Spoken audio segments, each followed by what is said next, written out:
Eu sempre gostei muito da cobertura política.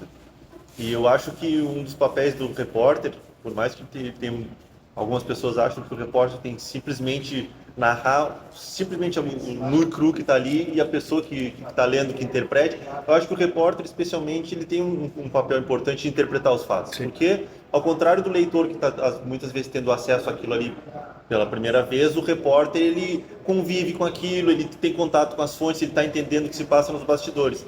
Então, assim, não tem uma. Se eu te dissesse, tem uma grande reportagem que eu achei que foi a melhor da minha vida, assim, porque eu gostava muito de relatar bastidores. Então, eu me orgulho muito de ter feito coberturas políticas na Câmara de Vereadores de Pelotas que geraram um impacto por conta de justamente trazer um contexto de bastidores e não simplesmente a notícia nua de que foi aprovado o projeto tal, de que foi registrado o projeto tal.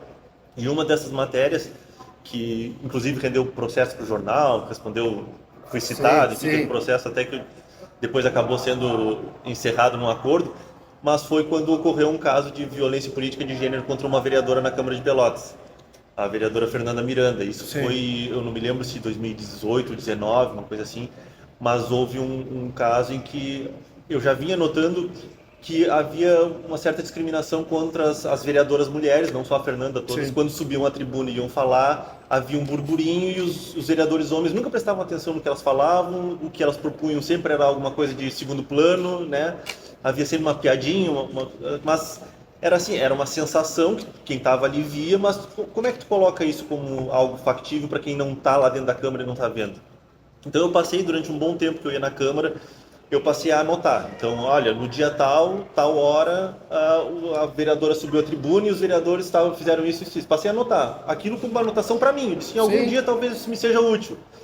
E aí houve um dia, um episódio em que a vereadora subiu na tribuna, deu a casa se a vereadora Fernanda subiu na tribuna e outros vereadores viraram as costas para ela e começaram a falar piadinhas e debochar do que ela estava falando.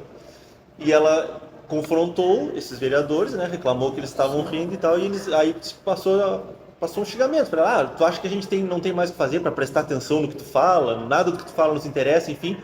A vereadora, obviamente, se sentiu muito ofendida, chorou, enfim, aquilo deu uma baita discussão, deu uma baita reação, e eu joguei aquilo no jornal no outro dia, mas por sorte, ou por ter me prevenido, eu tinha todos os episódios então documentados. Eu tinha o dia que aconteceu, com que vereador aconteceu, e as sessões eram filmadas. Então qualquer coisa, se alguém dissesse que não tinha acontecido aquilo de ter dispersado a sessão quando a vereadora estava na tribuna, aquilo estava documentado. Jogar, tá filmado, e eu levei aquilo para a edição do dia seguinte, inclusive documentando.